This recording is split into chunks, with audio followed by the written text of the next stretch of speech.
బాపట్ల జిల్లా చీరాలలో రోజు రోజుకు వీధి కుక్కలు ఆవుల సమస్య పెరిగిపోతోంది. ఏ వీధిలో చూసినా పదుల సంఖ్యలో ఆవులు గుంపులుగా తిరుగుతూ ఎక్కడ పడితే అక్కడ రహదారుల వెంబడి రోడ్ల మధ్యలో తిష్ట వేసుకుని కూర్చుంటున్నాయి.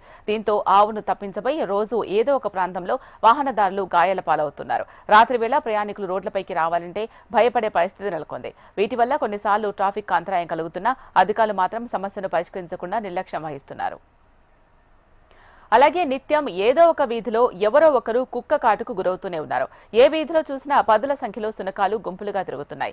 చిన్న పెద్ద అనే తేడా లేకుండా కనిపించిన ప్రతి ఒక్కరిపై దాడికి పాల్పడుతున్నాయి. దీంతో రాత్రిపూట రోడ్లపైకి రావాలంటే భయపడుతున్నారు చీరాల వాసులు. కుక్కలకు కనీసం యాంటీ రేబిస్ వ్యాక్సినేషన్లు కూడా వేయకపోవడంతో కుక్క కాటుకు గురైన బాధితులు ఆసుపత్రుల ముందు క్యూ కడుతున్నారు.